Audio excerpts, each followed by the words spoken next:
क्यों एक माँ को अपने ही जिगर के टुकड़े को एक बूढ़े आदमी के हवाले करना पड़ता है? क्या यह मजबूरी होती है या अपने बच्चे के बेहतर मुस्तकबल की एक आखिरी उम्मीद? मगर उस फैसले के बाद क्या होता है? क्या वो बेटा वाकई एक अच्छी जिंदगी पाता है या हालात उसे अंधेरों में धकेल देते हैं? और सबसे बड़ा सवाल, क्या माँ और बेटा कभी दोबारा मिल सकेंगे या ये जुदाई हमेशा के लिए एक अधूरी कहानी बन जाएगी? तो आइए इस कहानी को सुनते हैं, शायद उसी में छिपा हो इन तमाम सवालों का जवाब कि आखिर उस माँ और बेटे के साथ क्या हुआ। बहुत पुरानी बात है। समंदर के किनारे एक पुराने मिट्टी के बने छोटे से घर में एक बीवा खातून रहती थी। उसके साथ इसका एक छोटा सा बच्चा था। उसके बेटे की पैदाइश के फौरन बाद ही उसका शौहर इस दुनिया से रुखसत हो गया था। अब उसकी पूरी दुनिया सिर्फ उसका नन्हा सा बेटा था। रोज वो अपने छोटे से बच्चे को साथ लेकर समंदर के किनारे जाती, अपने कमजोर हाथों से मछलियां पकड़ने की कोशिश करती और जो कुछ मिल जाता उसी पर दिन गुजार लेती। यही उसकी जिंदगी थी। एक रात सर्दी कुछ ज्यादा ही शदीद थी। मिट्टी का वो छोटा सा घर ठंडी हुआ को रोक नहीं पा रहा था। न कोई खिड़की, न कोई मजबूत सहारा, सिर्फ कमजोर दीवारें और अंदर जलती हुई एक छोटी सी आग। माँ ने अपने बीमार बच्चे को सीने से लगाया और उसे आग के करीब बैठा दिया ताकि उसके जिस्म में कुछ हरारत आ सके। मगर बच्चा पूरी रात जोर जोर से खानसता रहा। उसकी सांसें बोझल हो चुकी थीं और माँ की आंखों से नींद कोसों दौर थी। वो बस उसे देखती रही, दुआ करती रही, मगर वो रात जैसे खत्म होने का नाम ही नहीं ले रही थी। आखिरकार सुबह हुई मगर सुकून नहीं आया। माँ हस्बे मामूल उसे साथ लेकर समंदर किनारे गई। वो मछलियां पकड़ने की कोशिश कर रही थी और उसका नन्हा बच्चा कमजोरी और बीमारी से बलक रहा था। उसकी रोती हुई आवाज माँ के दिल को चीर रही थी। माँ ने आंसू भरी आंखों से उसे देखा। उसका चेहरा जर्द पड़ चुका था, जिस्म कांप रहा था। उसके दिल में एक खौफ ने जन्म लिया, कहीं मेरा बेटा मुझसे छन न जाए। वो उन्हीं ख्यालों में गुम थी कि अचानक उसे दूर समंदर में एक बड़ा जहाज नजर आया जो आहिस्ता आहिस्ता उनके गांव की तरफ बढ़ रहा था। वो घबरा गई, फौरन अपने बच्चे को सीने से और मजबूती से लगा लिया। जब जहाज करीब आया तो उसमें से कुछ लोग नीचे उतरे। वो ताजिर थे, अपने साथ कपड़े, कालीन और खाने पीने की चीजें लाए थे। गांव वाले उनके गर्द जमा हो गए। कोई खरीद रहा था, कोई बेच रहा था। एक हलचल सी मच गई, मगर वो माँ सबसे दूर खड़ी थी। आपने बेहोश से होते बच्चे को सीने से लगाए, खामोश, बेबस। भूख और बीमारी ने उसके बच्चे को ढाल कर दिया था। उसका चेहरा पहला पड़ चुका था, जैसे जिंदगी आहिस्ता आहिस्ता उससे दूर जा रही हो। उसी दौरान एक ताजिर उसके करीब आया। वो दरअसल उन सबका सरदार था। उसने नर्म लहजे में पूछा, क्या तुम्हें कुछ चाहिए? माँ की आंखों में आंसू आ गए। उसने टूटती हुई आवाज में कहा, मेरे पास अपने बच्चे को खिलाने के लिए कुछ नहीं, न ही उसके इलाज के लिए। मैं कुछ खरीद नहीं सकती। कप्तान की नजर औरत की गोद में दबके हुए बच्चे पर पड़ी। उसने जब बच्चे की हालत देखी तो उसका दिल पसीज गया। उसने फौरन थोड़ी सी रोटी निकाली और बच्चे को देने की कोशिश की, मगर बच्चा इतना कमजोर था कि ठीक से खा भी नहीं पा रहा था। वो ताजिर, जिसका अपना कोई औलाद नहीं था, कुछ लम्हों के लिए गहरी सोच में डूब गया। फिर उसने माँ की तरफ देखा और आहिस्ता से कहा, तुम इस तरह नहीं जी सकती। तुम्हारा बेटा उस हालत में ज्यादा देर जिंदा नहीं रहेगा। माँ का दिल जैसे रकसा गया। ताजिर ने बात जारी रखी, मेरे पास एक पेशकश है। अगर तुम चाहो तो अपने बेटे को मेरे हवाले कर दो। मैं उसका इलाज करवाऊंगा, उसे खाना दूंगा, उसे एक बेहतर जिंदगी दूंगा और बदले में मैं तुम्हें कुछ रकम भी दूंगा ताकि तुम अपनी जिंदगी संभाल सको। यह सुनते ही माँ के अंदर जैसे आग भड़क उठी। मैं अपने बेटे को दे दूं? यह कैसे मुमकिन है? मगर फिर उसकी नजर अपने बच्चे पर पड़ी। वही कमजोर सांसें, वही जर्द चेहरा, वही बेबसी। उसका दिल टूट रहा था, मगर हकीकत उसके सामने खड़ी थी। अगर ये मेरे पास रहा तो शायद जिंदा न रह सके। आंखों से आंसू बहते रहे। ताजिर ने फिर कहा, अगर तू अपने बच्चे से सच्ची मोहब्बत करती है और तो चाहती है कि ये बड़ा होकर दुनिया में अपना नाम बनाए, उसे मुझे दे दे। मैं उसे अपने बच्चे की तरह पालूंगा। उसके बदले तो जितनी चाहे मुझसे दौलत ले सकती है। माँ ने अपने बच्चे को मोहब्बत भरी निगाहों से देखा और फिर अपने सीने से लगाकर बोली, नहीं नहीं, मैं अपने बच्चे को किसी कीमत पर नहीं दे सकती। दुनिया में सिर्फ यही मेरा सहारा है। मुझे मरना मंजूर है, मगर उससे जुदा होना मंजूर नहीं। ये तुम्हारी गलती है। कप्तान बोला, जरा सोचो, अगर ये तुम्हारे पास रहा तो बड़ा होकर ज्यादा से ज्यादा एक मछेरा बनेगा, और अगर मेरे पास रहा तो मैं उसे एक ऐसा आदमी बना दूंगा जिसे देखकर तुम भी फख्र कर सको। औरत की आवाज पत्थर आ गई। एक तरफ बच्चे की ममता और दूसरी तरफ उसकी राहत। करीब माँ ने उस ताजिर की तरफ देखा। उसके चेहरे पर एक अजीब सी नरमी और सच्चाई झलक रही थी, जैसे वो वाकई उसके बच्चे के लिए बेहतर चाहता हो। वो बड़ा मेहरबान और खुदा तरस इंसान है। उसने कब किपाते हाथों से बच्चे को कप्तान की गोद में दे दिया। कांपते हुए हाथों से उसने अपने जिगर के टुकड़े को उस ताजिर के हवाले कर दिया और उस लम्हे एक माँ की दुनिया उससे जुदा हो गई। ताजिर ने एक छोटी सी थैली उस माँ के हाथ में रख दी जिसमें कुछ सके थे। उसने नरमी से कहा, ये ले लो, उससे तुम कई साल गुजार सकती हो। माँ के हाथ कांप रहे थे। उसने थैली को मजबूती से थाम लिया, मगर उसकी नजरें अभी भी अपने बच्चे पर जमी हुई थीं। फिर ताजिर ने उसकी आंखों में देखते हुए कहा, फिक्र मत करो, मैं तुम्हारे बच्चे का ख्याल रखूंगा और जब भी मैं अपने कारोबार के सिलसिले में इस रास्ते से गुजरूंगा मैं उसे तुम्हारे पास जरूर लाऊंगा ताकि तुम उससे मिल सको। ये अल्फाज सुनकर माँ के दिल में एक टूटी हुई सी उम्मीद जागी। ताजिर बच्चे को लेकर आहिस्ता आहिस्ता जहाज की तरफ बढ़ गया। बाकी लोग भी अपना सामान समेटकर जहाज में सवार होने लगे। कुछ ही लम्हों में वो बड़ा जहाज समंदर की लहरों को चीरता हुआ वापस जाने लगा। माँ वहीं खड़ी रही, आंखों में आंसू लिए अपने बेटे को जाते हुए देखती रही, यहां तक कि जहाज उसकी नजरों से उछल हो गया। वो आहिस्ता से जमीन पर बैठ गई। सारा दिन गुजर गया, सूरज ढल गया। मगर वो उसी जगह बैठी रही। उसके दिल में बस एक ही ख्याल गर्दिश कर रहा था, कहीं मैंने कोई गलत फैसला तो नहीं कर लिया। वो बार बार अपने रब से दुआ करती, या अल्लाह, मेरे बच्चे को एक अच्छी जिंदगी देना, उसे वो सब देना जो मैं उसे न दे सकी। रात गहरी हो गई तो वो भारी कदमों के साथ अपने मिट्टी के घर की तरफ लौटी। जब वो अंदर दाखिल हुई तो हर तरफ खामोशी थी, वही खाली कमरा, वही सुन्नाटा, मगर अब उसमें उसके बेटे की आवाज भी नहीं थी। ये तन्हाई उस पर टूट पड़ी। वो अपने घुटनों के बल जमीन पर बैठ गई और फूट फूट कर रोने लगी। अब उसके पास कुछ भी नहीं था, न उसका बेटा, न कोई सहारा, सिर्फ यादें थीं और एक वादा जिसके सहारे उसे अब जिंदा रहना था। वक्त गुजरता गया और एक दिन वो बूढ़ा ताजिर भी इस दुनिया से रुखसत हो गया।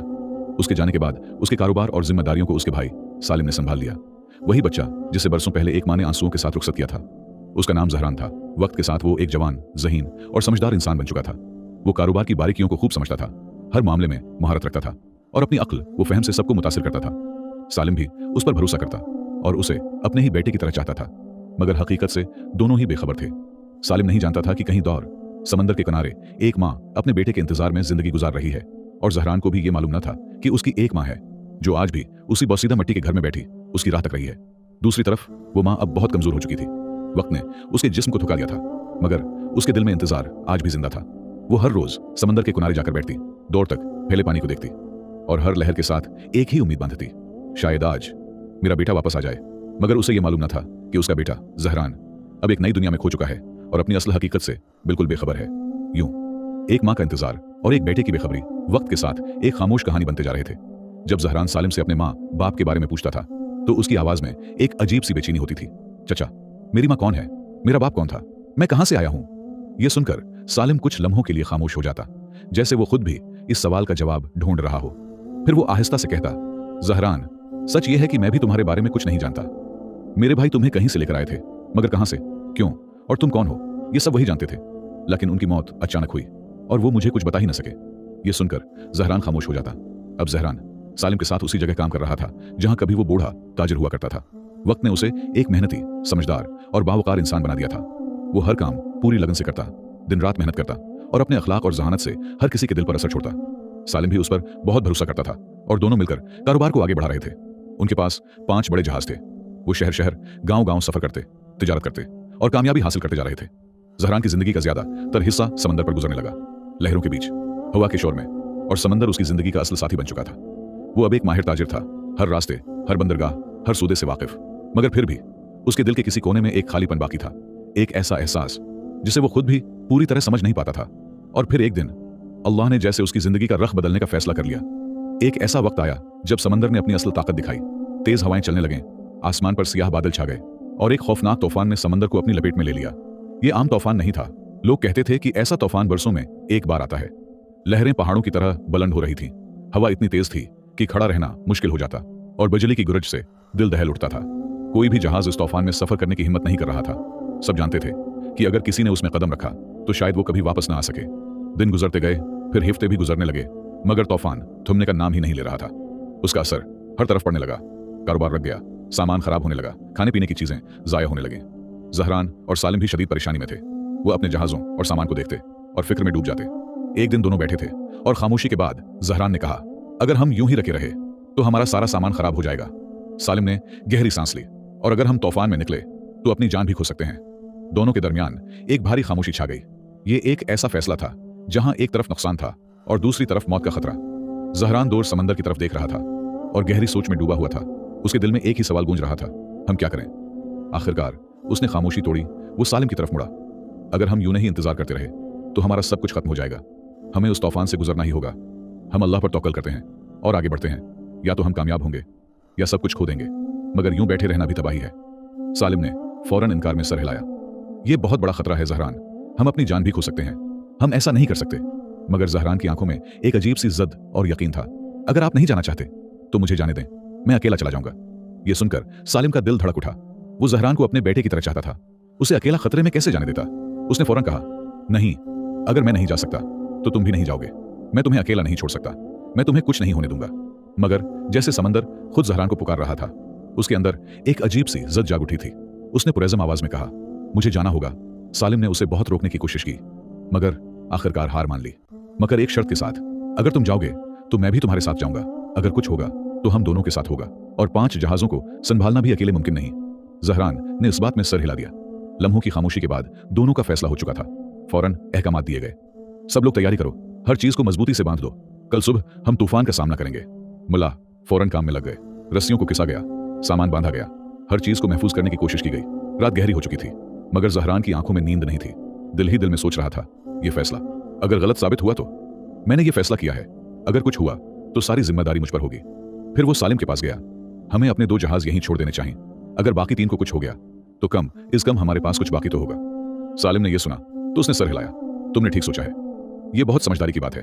यूं 2 जहाज साहिल के करीब छोड़ दिए गए और फैसला हो गया कि सिर्फ 3 जहाज तूफान का सामना करेंगे। रात गुजर गई और सुबह एक नया इम्तिहान लेकर आई। तीनों जहाज आहिस्ता आहिस्ता समंदर में आगे बढ़ने लगे। शुरू में समंदर पुरस्कून था, जैसे कुछ हुआ ही ना हो, मगर जैसे जैसे शाम ढली फजा बदलने लगी। रात होते ही वो उस इलाके में दाखिल हो गए जहां तूफान अपने उरूज पर था। चारों तरफ अंधेरा छा गया। ऊंची ऊंची लहरें दीवारों की तरह खड़ी थीं। हुआ चीख रही थी, बजली चमक रही थी और बादलों की घनी तह ने हर समत को ढांप लिया था। कुछ भी साफ नजर नहीं आ रहा था। ऐसा लग रहा था जैसे पूरी दुनिया बस इसी तूफान में कैद हो गई हो। जहरान ने बुलंद आवाज में हुक्म दिया, सब लोग अपनी कमर रस्सियों से बांध लो, खुद को मजबूती से थाम लो। सबने फौरन हुक्म माना। हर कोई अपनी जगह को पकड़कर खड़ा हो गया। फिर अचानक सब कुछ बदल गया।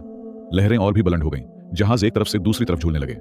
कभी ऐसा लगता जैसे वो आसमान को छू लेंगे और अगले ही लम्हे गहरे पानी में गिर जाएंगे। हर तरफ खौफ था, शौर था। जिंदगी और मौत के दरमियान एक खतरनाक खेल शुरू हो चुका था। जहाज एक तरफ से दूसरी तरफ इस तरह उछलने लगे जैसे वो कोई असली जहाज नहीं बल्कि कागज की बनी हुई कश्तियां हों।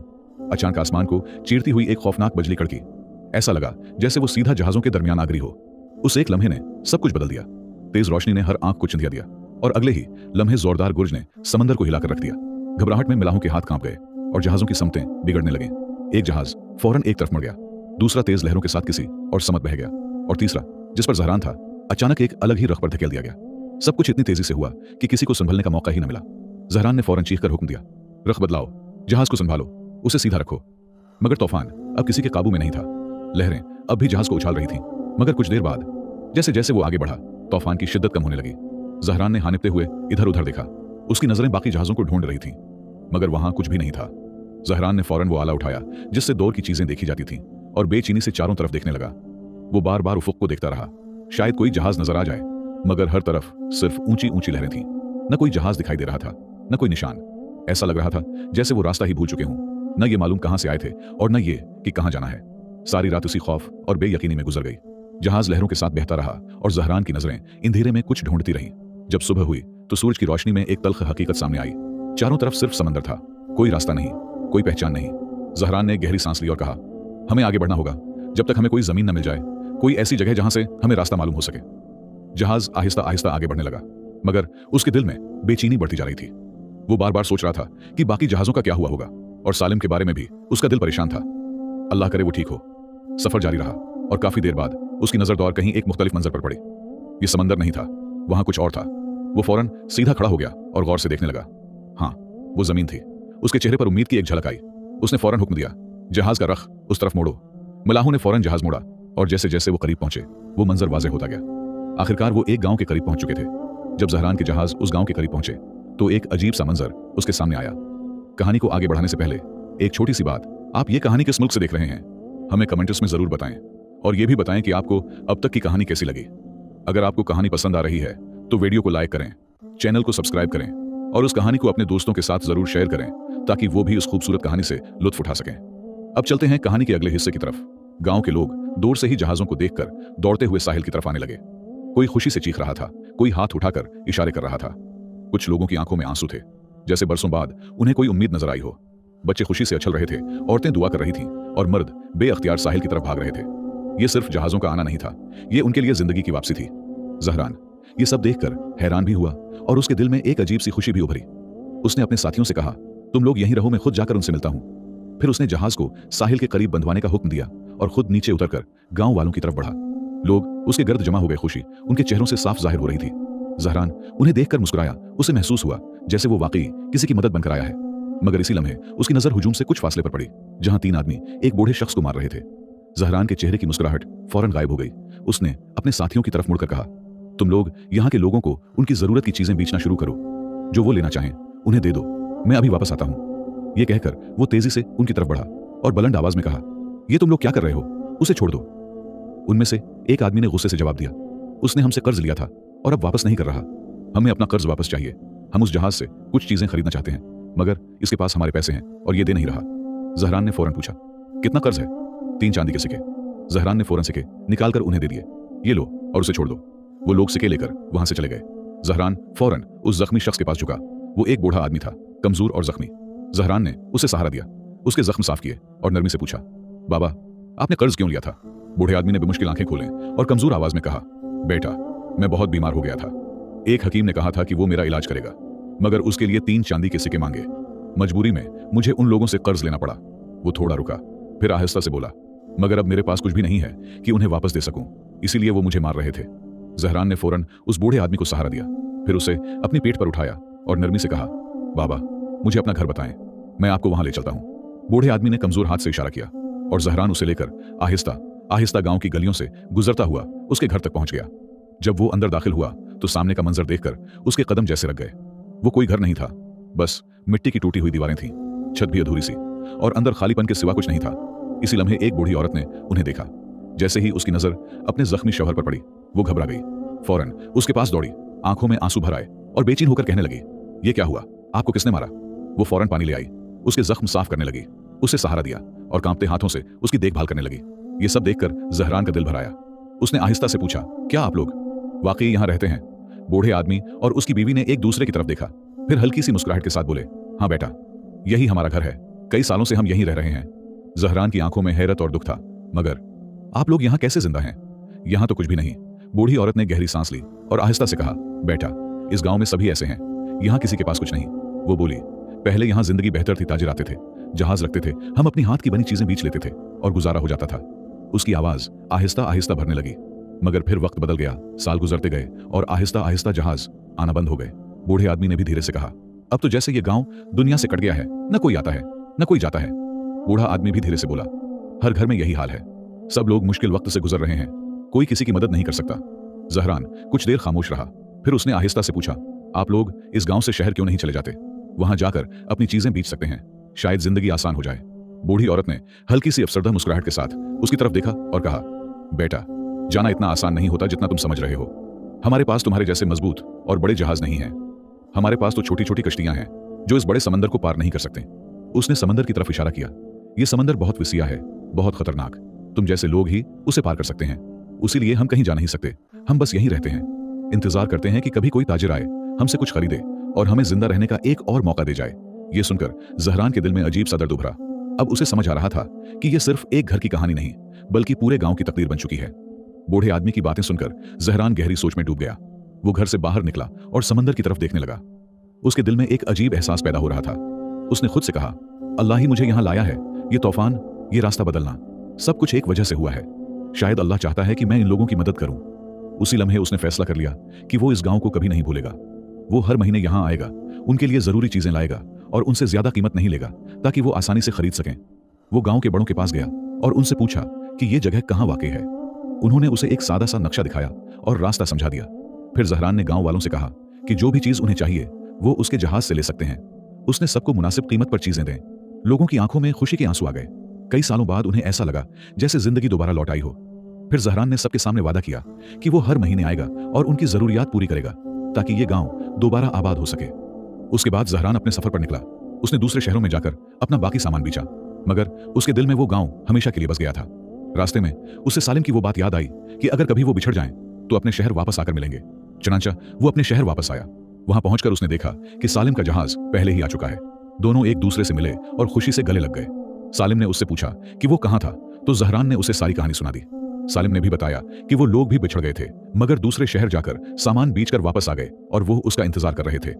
रात को जब वो दोनों बैठे थे तो जहरान ने कहा, चचा मैंने एक गांव से वादा किया है कि मैं हर महीने वहां जाऊंगा। वो लोग बहुत मुश्किल में हैं, अगर हम न गए तो वो भूख से मर जाएंगे। शायद अल्लाह ने हमें उसी लिए वहां पहुंचाया था। सालिम ने यह सुनकर फख्र से कहा कि तुमने बहुत अच्छा किया और हम जरूर इस वादे को निभाएंगे। यूं हर महीने जहरान इस गांव जाने लगा। चंद महीनों में गांव की हालत बदलने लगी। लोग खुशहाल होने लगे और उनके चेहरों पर उम्मीद वापस आ गई। एक दिन जब वो गांव आया तो सालिम भी उसके साथ था, क्योंकि वो खुद भी उस गांव को देखना चाहता था जिसकी मदद जहरान कर रहा था। जब वो वहां पहुंचे तो हमेशा की तरह लोग खुश थे। उनके चेहरों पर मुस्कुराहट थी और वो जहरान को देखकर उसके गर्द जमा हो गए। मगर उसी खुशी के दरमियान जहरान की नजर एक बूढ़ी औरत पर पड़ी। वो अपनी टूटी हुई मिट्टी की झोंपड़ी की खिड़की से खामोशी से उसके जहाज की तरफ देख रही थी। उसकी आंखें नमी से भरी हुई थीं। जहरान ने उसे गौर से देखा। फिर अचानक उसे एहसास हुआ कि वो उसे पहले भी देख चुका है। हर महीने जब भी वो यहां आता था, यही औरत इसी खिड़की से उसके जहाज को देखती रहती थी। जहरान ने आहिस्ता से सालिम से कहा, चचा, मैंने उसे पहले भी देखा है। जब भी मैं यहां आता हूं, ये औरत इसी खिड़की से मुझे देखती रहती है, मगर कभी कुछ कहती नहीं। शायद उसे किसी चीज की जरूरत है, मगर उसके पास पैसे नहीं है। यह सुनकर दोनों ने फैसला किया कि किसी आदमी को उसके पास भेजा जाए। उन्होंने अपने एक आदमी को कहा, जाकर उससे कहो कि अगर उसे कुछ चाहिए हो तो वो ले ले, उसे पैसे देने की जरूरत नहीं है। वो आदमी गया और कुछ देर बाद वापस आ गया। उसने आकर कहा, उसे कुछ नहीं चाहिए। यह सुनकर जहरान और सालिम दोनों हैरान रह गए। फिर वो गांव के सरदार के पास गए और उससे पूछा, ये औरत ऐसी क्यों है? न कुछ कहती है, न कुछ लेती है, बस खिड़की से देखती रहती है और रोती रहती है। सरदार ने गहरी सांस ली और आहिस्ता आहिस्ता कहना शुरू किया, ये औरत अकेली है, उसका कोई नहीं है। जब उसने अपने बेटे को जन्म दिया था, उसके कुछ ही वक्त बाद उसका शौहर वफात पा गया। वो अकेली रह गई, बस अपने एक बेटे के साथ। मगर कुछ उर्से बाद वो अपने बेटे से भी बिछड़ गई और तब से वो तन्हा है। इसी सदमे ने उसे तोड़ दिया। वो सुबह से शाम तक समंदर के किनारे बैठी रहती है और हर आने जाने वाले से यही कहती है कि मेरा बेटा वापस आएगा। उसीलिए लोग उसे पागल कहते हैं। कभी कभी लोग उसके लिए खाना ले आते हैं, सर्दियों में उसे कंबल दे देते हैं, मगर वो जैसे उस दुनिया में है ही नहीं। सरदार की बात सुनकर जहरान खामोश रहा। फिर सरदार ने आहिस्ता से कहा, लोग कहते हैं उसने अपना बेटा एक ताजिर को दे दिया था। उसने खुद अपने बेटे को उसके हवाले किया। यह सुनते ही सालिम की आंखें हैरत से फैल गईं। वो फौरन आगे बढ़ा और बेचैनी से पूछा, क्या तुमने खुद देखा था? वो कैसा ताजिर था? सरदार ने सिर हिलाते हुए कहा, मैंने खुद नहीं देखा, मगर गांव वाले कहते हैं कि वो एक बड़े जहाज में आया था, बिल्कुल तुम्हारे जहाज की तरह। सालिम ने फौरन कहा, क्या यहां कोई ऐसा शख्स है जिसने उसे अपनी आंखों से देखा हो? सरदार ने कहा, हां है। कुछ देर बाद एक बूढ़ा आदमी लाया गया। सालिम ने बेचैनी से उससे पूछा, क्या तुमने उस दिन को देखा था? बूढ़े आदमी ने धीरे से कहा, हां, मैं वहां मौजूद था जब उसने अपने बेटे को उस ताजिर के हवाले किया। जहरान का दिल जोर से धड़कने लगा। बूढ़े आदमी ने बात जारी रखी, उस दिन उसका बेटा बहुत बीमार था। उसके पास न इलाज के पैसे थे, न खाने को कुछ। मजबूरी में उसने अपना बेटा उस ताजिर को दे दिया। सालिम ने जल्दी से पूछा, वो ताजिर कैसा था? बूढ़े आदमी ने सोचते हुए कहा, उसकी लंबी सफेद दाढ़ी थी, बड़ी मूछें थीं और वो जिस्म में भारी था। मुझे बस इतना ही याद है। यह सुनकर सालिम की आंखों में आंसू आ गए। वो आहिस्ता से जहरान के करीब आया, उसके कुंधे पर हाथ रखा और बोझल आवाज में कहा, जहरान, मैं तुमसे कुछ कहने वाला हूं, मगर खुद को संभालना। जहरान ने बेचैनी से उसकी तरफ देखा। क्या बात है चचा? सालिम ने आंखों में नमी लिए कहा, मेरा दिल कहता है वो औरत तुम्हारी मां हो सकती है।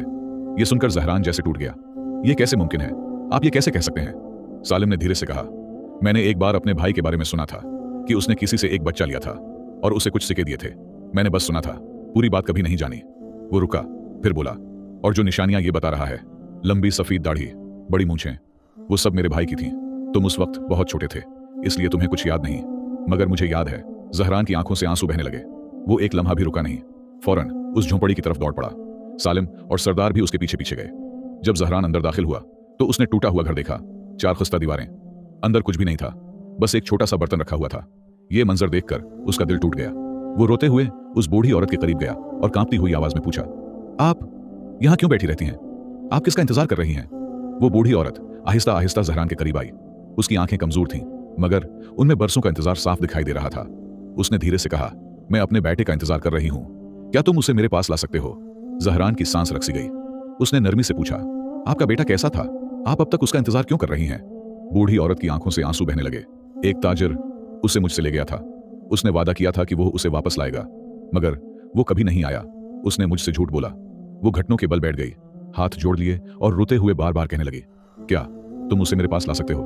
क्या तुम मेरा बेटा मुझे वापस ला सकते हो? यह सुनकर जहरान के दिल पर जैसे चोट लगी। उसकी आंखें भर आईं। इसी दौरान सालिम भी करीब आया। उसकी आंखों में भी आंसू थे। उसने आहिस्ता से पूछा, क्या आप बता सकती हैं कि वो ताजिर कैसा था? बूढ़ी औरत ने याद करने की कोशिश की, फिर बोली, उसकी लंबी सफेद दाढ़ी थी, बड़ी सफेद मूंछें थीं और उसके बाएं कान के नीचे एक सियाह निशान था। यह सुनकर सालिम के कदम लड़खड़ा गए। उसकी आंखों से आंसू बहने लगे। वो जहरान की तरफ मुड़ा और भारी आवाज में कहा, ये मेरे भाई की निशानियां हैं। उसके बाएं कान के नीचे पैदाइशी सियाह निशान था। यह सुनते ही जहरान भी टूट गया। उसकी आंखों से आंसू बहने लगे। वो आगे बढ़ा, उस बूढ़ी औरत के सामने खड़ा हुआ और कांपती हुई आवाज में कहा, मां। ये लफ्ज सुनकर बूढ़ी औरत जैसे साकित हो गई। उसने हैरत से उसकी तरफ देखा। तुम मुझे मां क्यों कह रहे हो? जहरान की आवाज भर आई, क्योंकि आप मेरी मां हैं और मैं आपका वही बेटा हूं जो 25 साल पहले आपसे बिछड़ गया था। यह सुनकर बूढ़ी औरत की चीख निकल गई। वो जोर जोर से रोने लगी। वो बार बार रोते हुए कहने लगी, मुझे माफ कर दो, मुझे माफ कर दो, मैंने तुम्हें उस ताजिर को दे दिया था, मैं बहुत शर्मिंदा हूं। जहरान ने फौरन उसके हाथ थाम लिए और नरमी से कहा, ऐसा मत कहीं मां। उसकी आवाज मोहब्बत से भरी हुई थी। आपने जो किया मेरे लिए किया, अपनी मजबूरी में किया। आपने ये इसलिए किया क्योंकि आपको लगा कि मैं जिंदा नहीं रह सकूंगा। उसने फौरन जहरान को अपने सीने से लगा लिया और दोनों मां बेटा बरसों का दर्द आंसुओं में बहाने लगे। सालिम की आंखों से भी आंसू बह रहे थे और गांव का सरदार भी यह मंजर देखकर रो पड़ा। आवाजें सुनकर गांव के लोग भी वहां जमा हो गए। जब उन्होंने देखा कि उस बूढ़ी औरत को उसका बेटा मिल गया है तो सबकी आंखों में आंसू आ गए। हर कोई उनके लिए दुआ करने लगा और उस लम्हे बरसों का इंतजार आखिरकार खत्म हो गया। जहरान ने अपनी मां को अपने साथ शहर ले जाने का फैसला किया। वो उसे उस तन्हाई और दुख से दौर ले आया जिसमें वो बरसों से जी रही थी। शहर पहुंचकर उसने अपनी मां के लिए एक खूबसूरत घर खरीदा जहां सुकून था, इज्जत थी और वो सब कुछ था जिसकी वो हमेशा मुस्तहक थी। जो उसकी मां ने बरसों तक झेला था आहिस्ता आहिस्ता खत्म होने लगा। उसकी जिंदगी में सुकून वापस आ गया। इस कहानी से हमें यह सबक मिलता है कि अल्लाह की हिकमत हमेशा हमारी समझ से बालातर होती है। कभी कभी जिंदगी में ऐसे हालात आते हैं जब हमें लगता है कि हम सब कुछ खो चुके हैं। जैसे हमारे ऊपर एक तूफान टूट पड़ा कुछ ही उर्स बाद जहरान ने एक नेक, वफादार और समझदार औरत से निकाह किया। उसकी बीवी न सिर्फ उससे मोहब्बत करती थी बल्कि उसकी मां की भी दिल से खिदमत करती थी। जब भी जहरान कारोबार के लिए सफर पर जाता उसकी बीवी उसकी मां के पास रहती, उसका ख्याल रखती, उसकी खिदमत करती जैसे वो उसकी अपनी मां हो। यूं वो सारी तकलीफें, वो तन्हाई, वो इंतज़ू हो और अब कुछ बाकी नहीं रहा। हम मायूस हो जाते हैं, परेशान हो जाते हैं और सोचते हैं कि अब आगे कुछ नहीं। मगर हकीकत यह है कि वही तूफान जिसे हम अपनी तबाही समझते हैं अल्लाह की तरफ से एक रास्ता भी हो सकता है। वो हमें ऐसी जगह ले जाता है जहां हमने कभी सोचा भी नहीं होता और वही जगह हमारे लिए बेहतर साबित होती है। अल्लाह कभी भी अपने बंदों के लिए बुरा नहीं चाहता। जो कुछ होता है उसमें कोई ना कोई भलाई जरूर छिपी होती है, चाहे हमें वो फौरन नजर ना आए। इसलिए हमें हर हाल में सब्र और अल्लाह पर भरोसा रखना चाहिए, क्योंकि जो तूफान हमें डराता है वही हमें हमारी मंजिल तक भी पहुंचा सकता है। प्यारे दोस्तों, आप मेरी वीडियो किस मुल्क से देख रहे हैं? ये कहानी आपको कैसी लगी? कमेंट में अपनी राय का इजहार जरूर कीजिएगा और हमारे चैनल को सब्सक्राइब जरूर कीजिएगा। और अगली कहानी तक खुदा हाफिज।